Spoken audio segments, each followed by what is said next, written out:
Gaano ka katatag? Sintatag ng kawayan sa hampas ng hanging nakikisayaw? Sintatag ng bantay ni Rizal, nakatayo ng buong araw? Gaano naman kaya katatag ang iyong mga baga? Kahit ilang beses ang akyat baba o humabol sa humaharurot na bus? Ang iyong mga baga ang isa sa mga pangunahing bahagi ng iyong katawan na maagang tumatanda at unang humihina. Kaya dapat matindi ang iyong pag-alaga sa kanila. Kapag mahina ang iyong mga baga, madali kang tatablan ng mga sakit na dala ng mikrobyong umaaligid tulad ng COVID-19 at Mycobacterium tuberculosis. Ang pagbahing, hatching at pag-ubo ay natural na depensa ng iyong katawan para alisin ang mga mikrobyo sa iyong ilong, lalamunan at mga baga.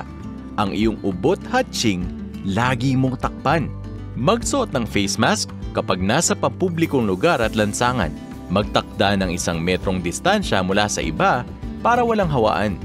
At kapag nakaramdam ng mga sintomas ng ubo, lagnat o hirap sa paghinga, pa-check up na agad.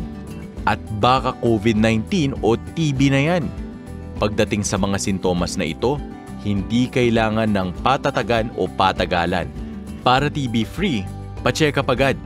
Yan ang style ng taong matatag.